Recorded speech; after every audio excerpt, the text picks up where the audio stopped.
Chords and Coffee number 30. Man, we made it. 30 is a good age. You start to actually know a little something, right? Stand around, got something to say. Hey, do you have a southern accent? Do you have a country accent? Well, you're about to. We're going to talk a little bit about how to add a little twang, a little country, a little southern to your guitar playing.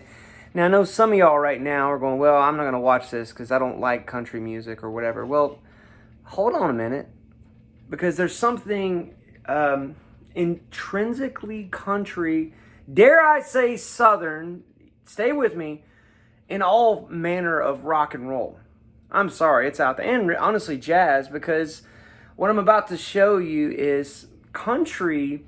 There's a lot of it that is sort of born out of, musically speaking, music theory speaking anyway, where it is right there in this dominant seven tonal center where the major third and the minor third kind of coexist.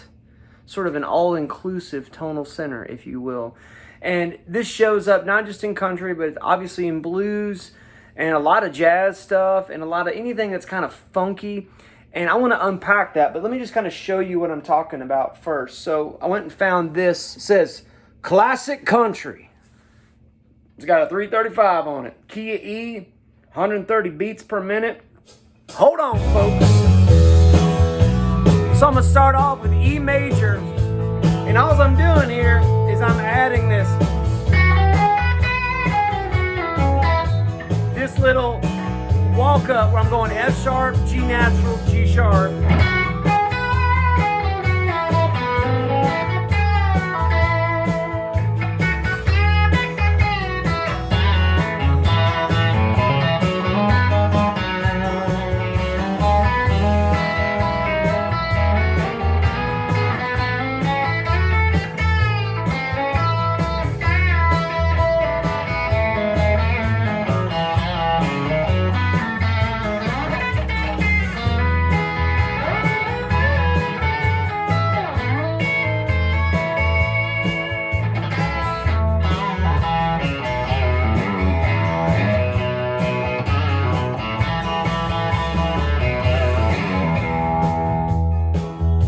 So on and so forth. So what I want to show you is, much like the last video we did, there's this cool thing in country music, and it is like, I don't know, it's like a Jerry Lee Lewis level of confidence, right? The Killer. Whenever you do this kind of thing, turn my volume up here, right? And what's happening is in this case, I'm thinking this is Chords and Coffee, so I'm thinking about a chord, and I'm thinking about this kind of shape right here. We're in the key of E, and this is a good old F shape, so index finger on the first fret across the high E and B string, and then middle finger on the second fret of the G, and then ring finger on the third fret of the D. Just F, right? But now we're going to slide this bad boy up to the 12th fret, making this E, right?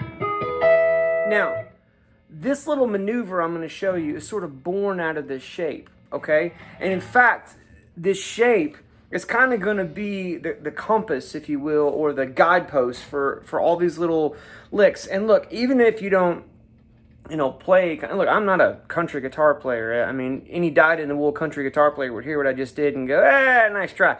But look, I'm a rock guy that enjoys cooking with that spice, and I've only got a few of those spices in my cupboard, but I love putting it in when I'm cooking. You know what I mean? How many times have you had to come home and throw something together and just cook what you got, right? Well, some of these little spices I'm going to show you, they go a long way. I mean, they have that kind of swagger, that kind of confidence, sort of sassafras, as Johnny Highland might say, right? So anyway, it comes out of this deal right here. And what we're going to do is, if you will picture this, we're going to kind of combine this minor pentatonic, but we're going to add this, or, right?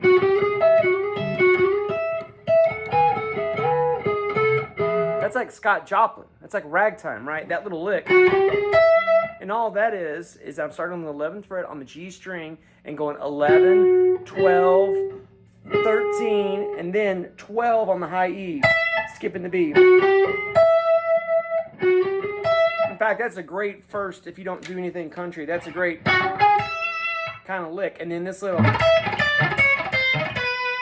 that sort of thing. Now, what am I doing when I'm doing that? Well, there's two things happening.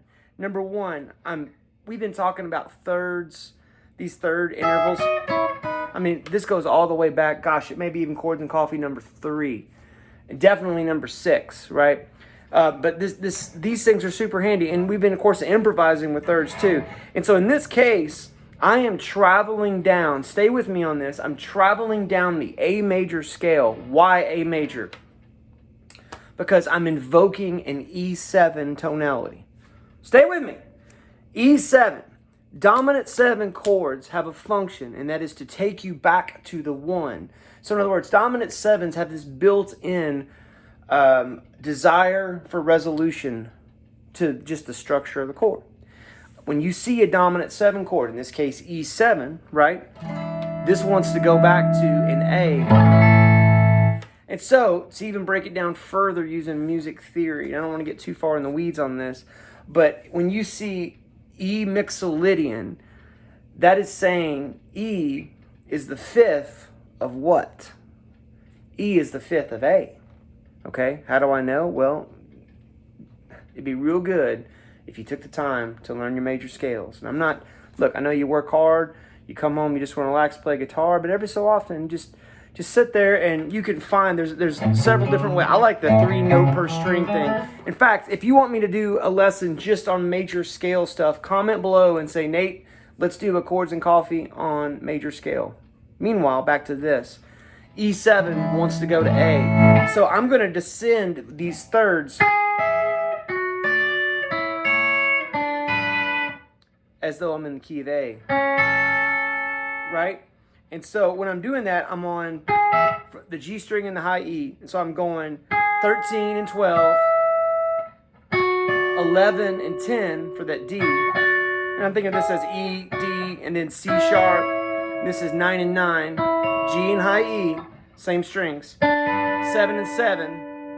And then when we get to that 4 chord, now I'm on the A, right? And I can, and now on the right hand, I'm going, what's happening here is I am raking through the G and the B and then plucking with my middle finger.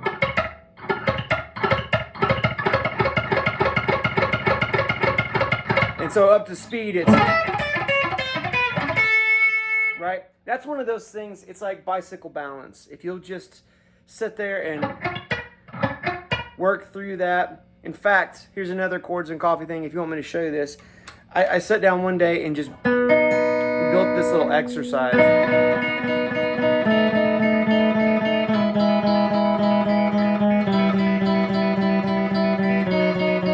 Anyway, I can keep going, but I wanted to get that pick, pick, pluck, pick, pick, pluck. It's sort of reminiscent of like a banjo. So anyway, there you have it. But so when I'm thinking about playing this stuff, I'm thinking about, okay, here's an E, here's an A, and then here's my B, and this is giving me the chord. So again, go find that backing track. But getting into this shape, I've got this, right? Or going to the B string, doesn't have to be the high E. I mean, or you can also, there's all sorts of little sassy kind of, also another thing, Rhapsody in Blue, George Gershwin's got a ton of this kind of little activity built into it. So really, this isn't precluded to the country music genre. This is kind of just an American music thing. I promise you, get out there and look. I mean, Pantera, Dimebag Darrell, listen to like 5 Minutes Alone. That little that riff, that is some sassy, heavy. Oh my gosh, Zakk Wylde, Pride and Glory. This was the band right after he left Ozzy after the No More Tears thing. It was a 3-piece Southern rock band.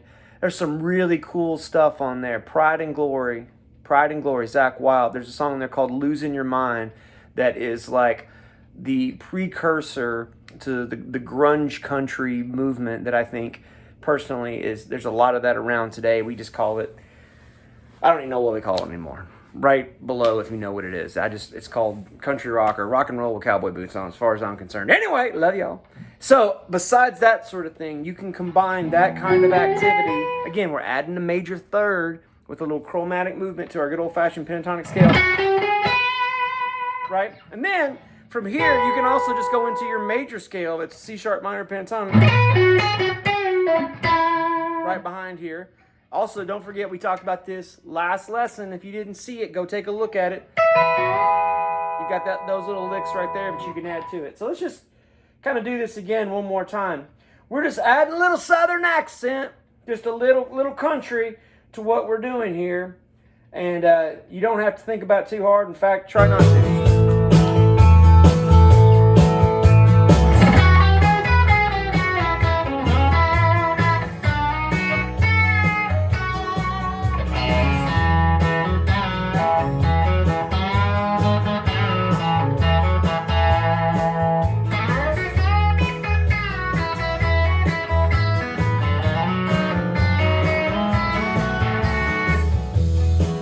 Another little bend too. There's this one. This would be on an E. So this would be on the B string, an E chord, I mean. So this is going to be from the 7th fret to the 9th fret on the B string. And then I'm going to hold the 7th fret high E while I'm doing it.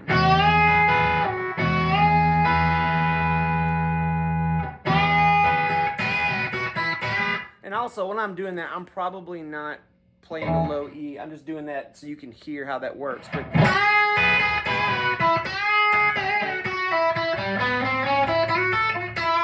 right back into that A thing, right? Also, you don't have to be, I mean, listen to like Blackberry Smoke, listen to, there's a lot of great bands out there, but you don't have to always have a clean sound with a compressor either. I mean, I got my Friedman going over there. I don't know if you can see that. And then I got this Boss, what is that? The DM2 for my little slapback echo. And that's what I'm using through the old Telecaster. And that's it. So one more time. Let's let this thing fire up. Go find this track. It's a great one. It's a good tempo. And if you get a few licks in there and that sort of finds its way in your everyday playing, it's worth the price of admission.